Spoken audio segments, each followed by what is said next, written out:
Hey, thanks for joining me. Xforce 24. I've been going over every issue of Xforce since the earliest days of my channel, and we're only at issue 24. I like to try and spread these things out, but Xforce is just kind of a funny, interesting title because it's gone through several different iterations, and it's not that old at this point, only 24 issues in, but the way the book is now feels at the same time very much like the book that Liefeld started, and at the same time it's very different. It's moved on. It's changed.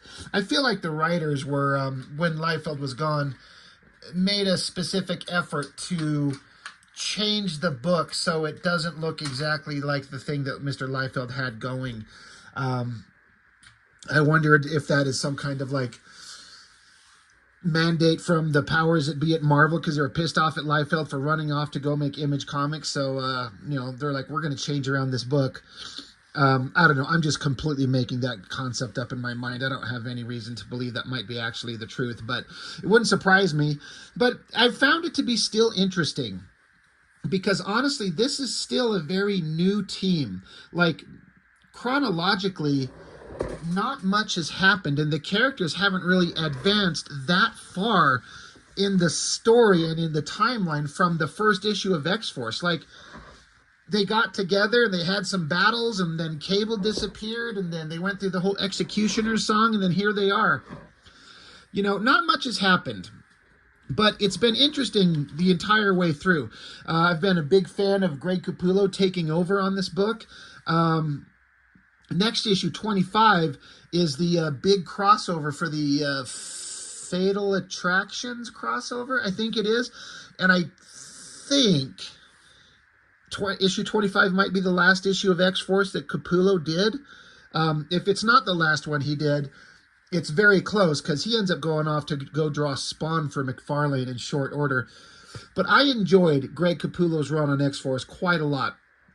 And the previous issues, I'm trying to remember who the inking was. I remember I'd read it and I'd seen it, but I think it's Candelario is the name of the guy doing the inks. So that's issue 23, issue 22.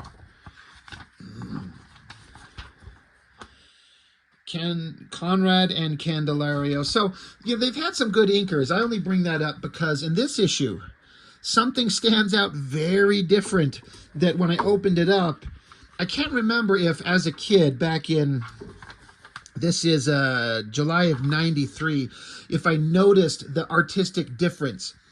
But it says right here, Fabian Niciez is writing it with Greg Capullo, introducing the inking of Richard Bennet. And most of you out there know who Richard Bennet is. He's got that hyper-detailed, very laborious art style. He did that series Brass. He did an issue of Gen 13. He's done a few things once he goes over to Image Comics. And as far as I know, every artist that I'm aware of and most fans really were blown away by what Richard Bennet ended up doing. And it was just kind of surprising to see him showing up inking. I mean, it's not entirely surprising because I know Richard Bennet ended up inking over Jim Lee on some of the Wildcats issues.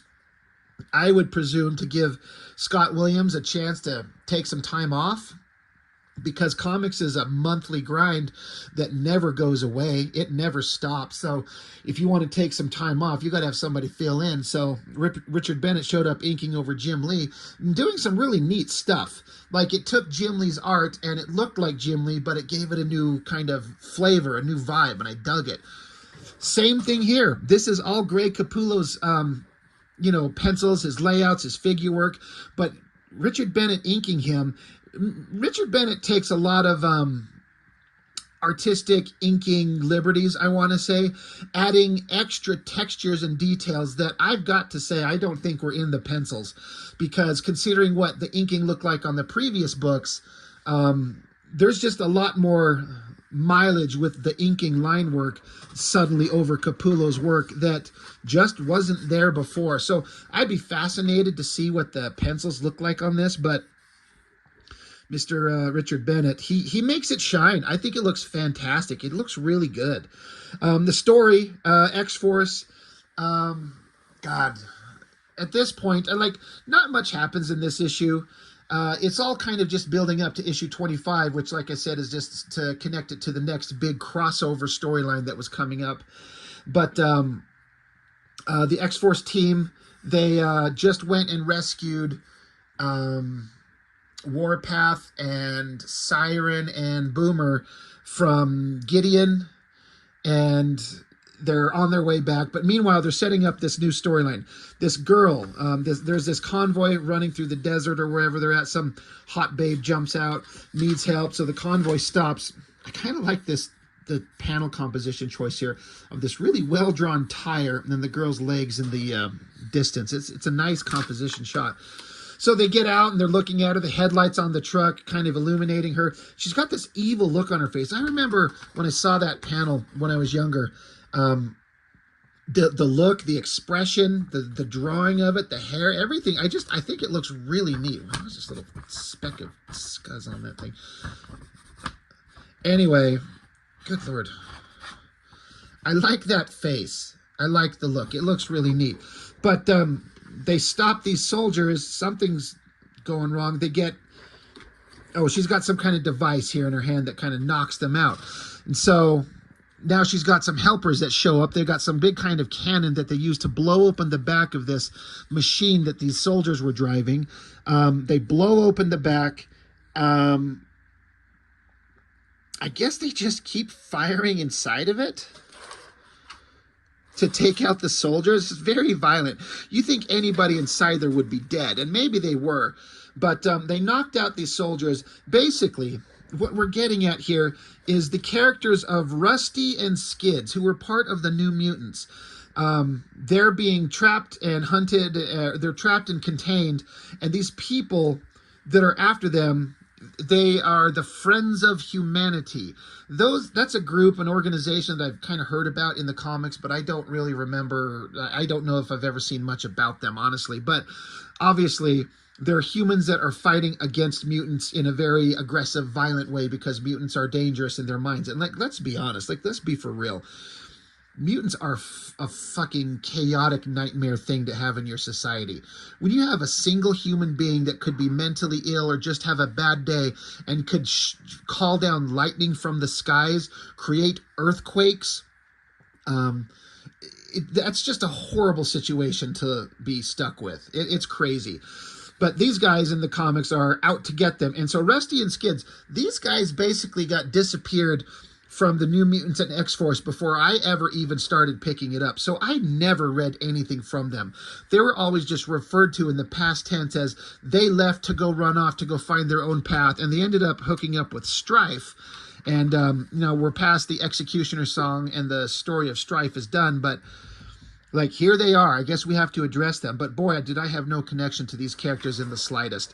Meanwhile, the X-Force crew, they're coming back. Like I said, they just rescued Boomer, Siren, and Warpath. So they're coming in, landing, and Cannonball's checking on them. He's like, all right, we made it home. We got with the rest of the team. We're all together. Is everyone fit? Because we got another mission. We got to go right back out again. And Farrell's like, Jesus Christ, we just got back. We have to go out on another mission. Before I get too far, the coloring. Color art by Marie Javins. I'm just sitting here looking at them. Like this old school comic art where it's on newsprint, and the coloring. This is not, from what I can understand, this isn't any kind of computer coloring yet. But the use of colors in the background here, I absolutely love. It really sells the idea of the sun going down in the distance. And you got it all over back here in the backgrounds of these panels, but I love it. There's so much color and vibrancy, and it sells the scene. I really dig it. It looks really great. But yeah, they got to go out on another mission. Farrell's pissed off. So they sit around all right, well, I guess if we have a mission, we got to go on a mission. And so there was this character in the previous issues. He was first introduced several issues ago. This character, his name is Cruel. Some pointless, violent, super mutant bad guy that the team kind of captured. And I can't remember off the top of my head. Somehow he got really injured, I think maybe in a fight with Xforce. And so he was wrapped up in a cast and he couldn't get away.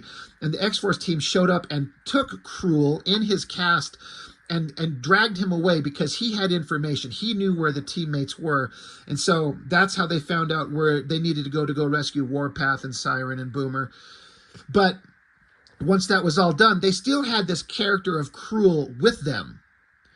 And like I said, he was wrapped up in a cast. So now that they're back, Cannonball's saying, okay, we got to go on our mission. So go drag Cruel's dumbass out of the jet and set him up so we can leave him here. And the other teammates here, Richter and Sunspot, they're like, we can't do that. We can't drag him out of the jet. They're like, we can't do that. He's like, why? He's like, well, he wouldn't shut up. And they said, what if that killer had recuperated and struck out at us?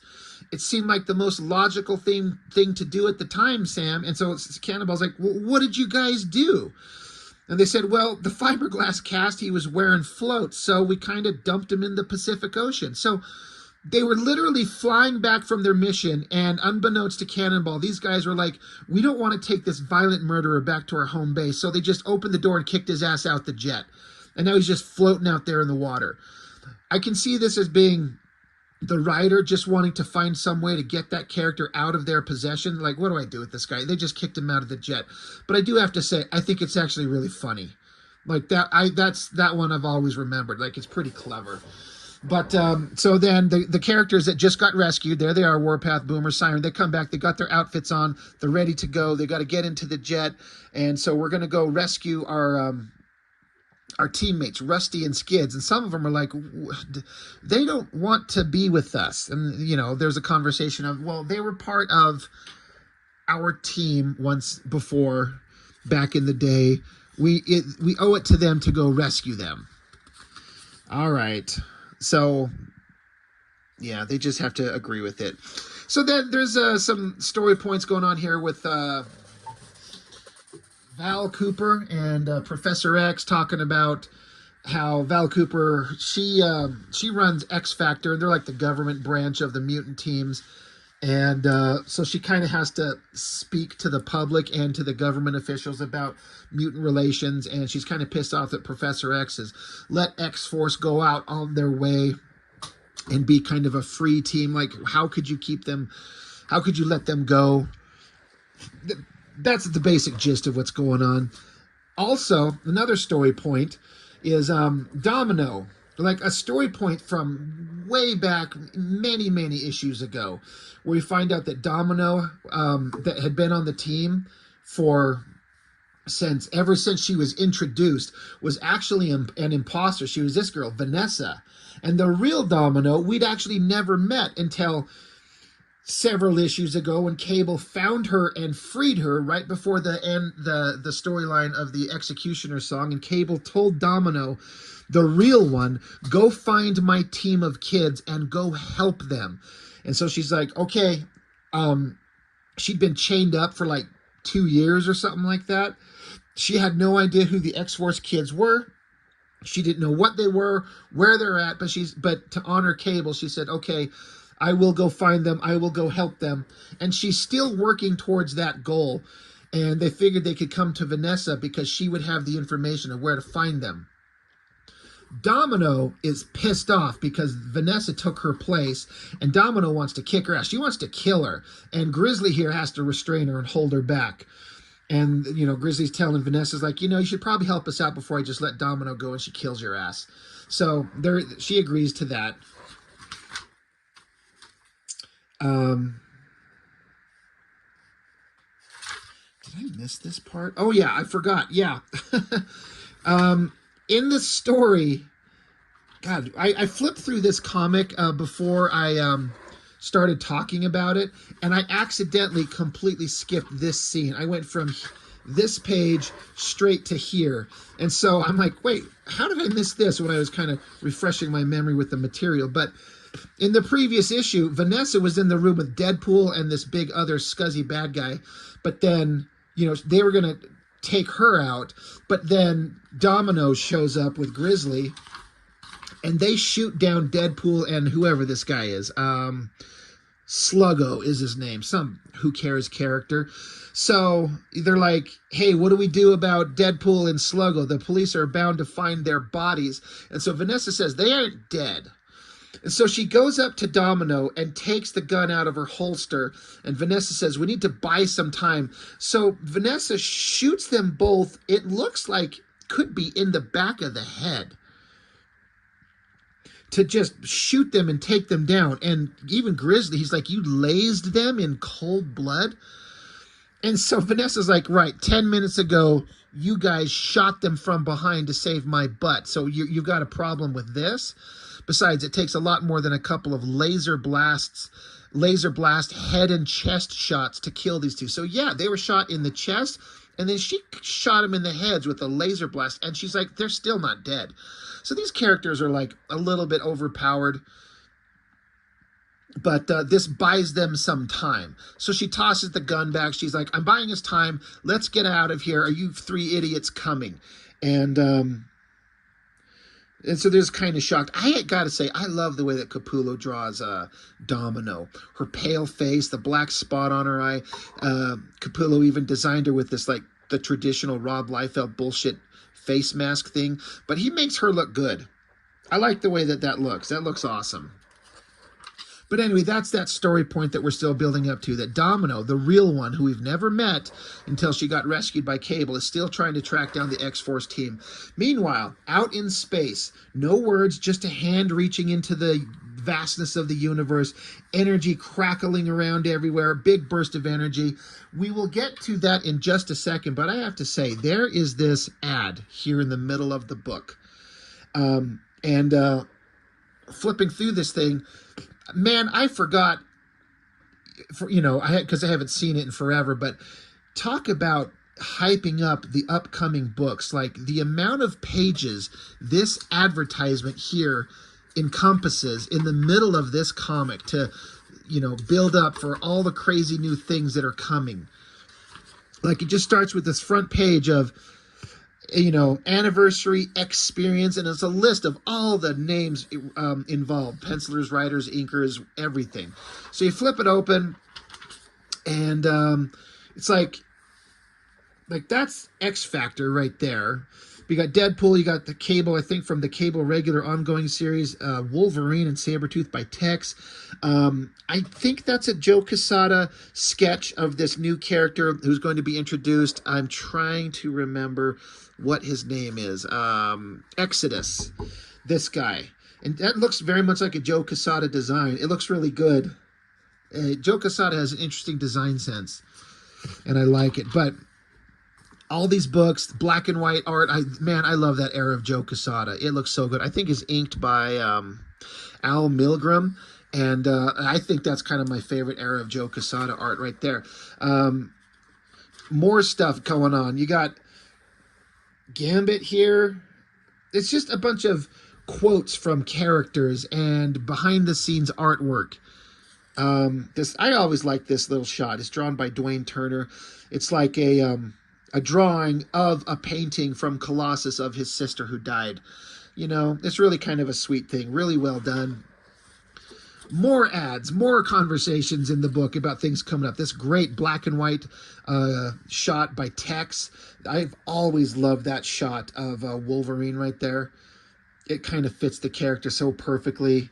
I wish some of these were bigger. Like this shot down here. It's like the pencils, I think, of just this Wolverine cover. That's an Adam Kubert. Man, that looks awesome. I wish it was bigger.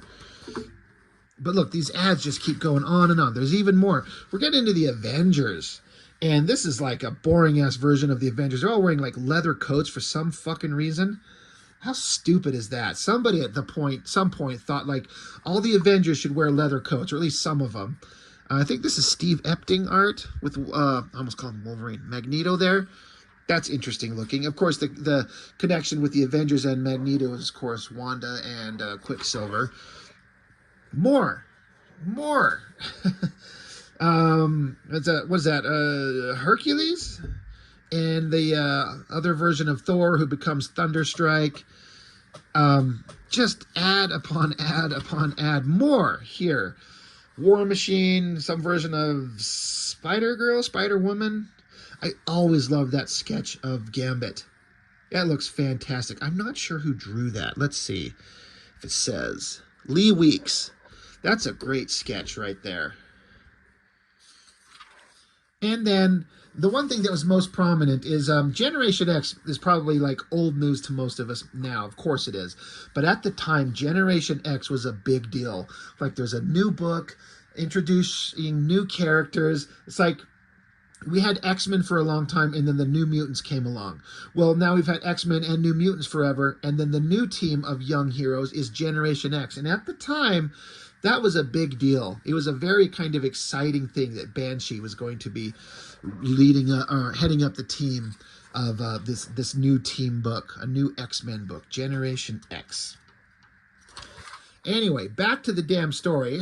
So now that we, made our way through, I don't know, 12 pages of ads, whoever the character was in space, casting his hand out there into, energy pouring, and somehow manifests the remnants of Cable's old space station, of which big chunks of it blew up. And so this part is still up there and it's still functioning. And whoever this guy is in a spacesuit, smiling, spoilers, it's Magneto. As far as we all know, from what I understand at the time, Magneto, we all thought that he was dead since the end of the Jim Lee X-Men issues, issue 3. From what I understand, this is his first reappearance since his theoretical death in X-Men number 3. Back with the team, they're in their jet, they're flying along, they're seeing these news coverage of how Rusty and Skids were kidnapped, so they're kind of going back and forth about what they're going to do, how they're going to rescue these guys, and, they're connected with Strife. Are they still going to be on our side? Who knows? And there's some debate back and forth, but they land, and they bust out of the jet, they take off, and they split up into 2 teams, and there's this bunker. Because, again, Rusty and Skids got kidnapped by the Friends of Humanity, so they have to sneak in and find these guys. So that's what they do. In 2 groups, the teams bust in from one side of the wall and another side of the wall, and there's the Friends of Humanity, and of course, X-Force just takes them out instantly. Boom, they're all done. And so Rusty and Skids are strung up. Like, here they are, strung up in the middle of the room, and they're like, hey guys, are you okay? Because again, they all used to be friends. And this Rusty and Skids characters, like I said, I never read them. They were gone before I ever got to the books. The way that they're portrayed here, I don't feel like I missed anything. Now, I understand they're kind of brainwashed by Strife. But, there's Sunspot. He's like, Rusty, Skids, it's been a long time. How are things going? And they're like, was that a joke? Pathetic puppet of the sycophant Harmony Dream? You're like, whoa, all right, douchebags. So, as they keep talking to him, they arrested the team. Like, they cleaned out the rest of the bunker that they found, more of the Friends of Humanity. They're all just wiped out. And so, yeah, they keep trying to talk to Rusty and Skids, and they're like, Strife will return to show you the way it must be. By fire will this world be cleansed. You will see. All of you will see. Mutants must rule. By right of force will we show our superiority to the decaying gene pool of Homo sapien. So, what a bunch of douchebags. I kind of think that the X-Force should just left these assholes there. And it didn't ingratiate those characters to me at all. So, I don't know. Were Rusty and Skids anybody that were ever really interesting to anybody, ever? So, they kind of talk back and forth. They're like, man, God, was this even worth it, saving these assholes? So, they're like, well, we tried to do the best that we could do. We had to help our friends, even if they don't appreciate and they fucking suck. So they jump on the jet and fly off. And, what is our future going to be? What is to come? And you get this pretty awesome kind of ominous setup down here where, again, Cable has not reconnected with the X-Force team at all since his theoretical death in the Executioner's Song. So he needs to meet up with them. And then, of course, there's Magneto's destroyed broken helmet. Guess who's back? So we knew Magneto was coming. Like, they didn't keep it a secret. in the comics. It would have been interesting if they would have had the balls to keep it a complete secret and just have Magneto show up, but you have to build hype around this stuff to get people to buy it. And I get it. So at the time, we knew it was the return of Magneto. It's going to be a big deal. And so Xforce 25 is part of the Fatal Attractions crossover, which I will be getting into soon. But before that, we have to hit issue 92 of X Factor to go through that whole run. And it was a pretty good crossover from what I remember. It had major lasting repercussions for Wolverine, and if you know, you know. It was an interesting storyline, but boy, did it fuck that character up big time. Like, ruined him in certain ways for a long time. Anyway, but yeah, not much happened. It was kind of a nothing issue, just kind of filler. The team just had to go find Rusty and Skids and their assholes. But artistically, with Richard Bennet inking over Greg Capullo, I think it looks pretty dang good. I don't know if I like it better than the other guys, but it's a contender. It looks really good. Capullo's just fantastic. He's just so good. He's never not been good, but and he still shines to this day, drawing comics like a madman to this day. It's awesome. So anyway, that's all I got. Xforce 24, good times. Once I do Xforce 25, I think that might be the end of the Xforce comics, at least in this first initial run, because as soon as Capullo was gone, I think Tony Daniel took over, and I was never a fan of his art, especially back in the early 90s. And I stopped collecting X-Force. It was done. I've enjoyed reviewing this book. It has a lot of fun twists and turns throughout its life. And like I said, I have issue 25, but I don't think I have any more past that. I'll have to go digging and see if I can find if I have any more. But I think that's it. That might be it for the original run of X-Force. That Mr. Liefeld, love him or hate him, he started something that held on for a long time, and I enjoyed it. So that's all. That's all I got for now. Thanks for joining me. See you next time.